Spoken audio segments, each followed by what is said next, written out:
ലക്ഷദ്വീപിൻ്റെ main പ്രത്യേകത എന്ന് വെച്ച് കഴിഞ്ഞാൽ ഈ കടലിലെ വെള്ളത്തിനൊക്കെ ഒരു ഭംഗിയുള്ളൊരു കളറാണ്. നമുക്ക് കറക്റ്റ് ഡിഫൈൻ ചെയ്യാൻ പറ്റില്ല. ശരിക്കും പിക്ചേഴ്സിലൊക്കെ കാണുന്ന പോലെ നമുക്ക് തോന്നാറുണ്ട്.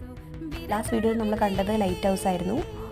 പിന്നെ നമ്മൾ ലൈറ്റ് ഹൗസൊക്കെ കണ്ട ശേഷം കവരത്തിന്ന് തിരിച്ച് നമ്മുടെ ഷിപ്പിലേക്ക് ഡിന്നറൊക്കെ കഴിച്ച് ഉറങ്ങാൻ വേണ്ടി പോവാണ്. അപ്പോൾ സ്റ്റേ എപ്പോഴും ഷിപ്പിൽ തന്നെ ആയിരിക്കും. ഇത് ആക്ച്വലി 3 days ഉള്ള പാക്കേജാണ്. അപ്പോൾ അങ്ങനെ ഷിപ്പിൽ ഉറക്കമെല്ലാം കഴിഞ്ഞ് നെക്സ്റ്റ് ഡേ നമ്മൾ അതുപോലെ തന്നെ ബോട്ടിൽ നമ്മുടെ ഐലൻഡിലേക്ക് എത്തിച്ചു.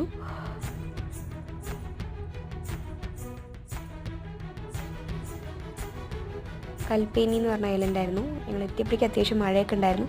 എങ്കിലും ലൈഫ് ജാക്കറ്റ് ഇട്ട് എല്ലാവരും മഴ പോലൊന്നും വെയിറ്റ് ചെയ്തില്ല. പിന്നെ അത് ഈ കാണുന്ന ഫ്ലോട്ടിംഗ് ബ്രിഡ്ജാണ്. നടക്കുമ്പോൾ ഒന്ന് ആടി നടക്കാം നമുക്ക്.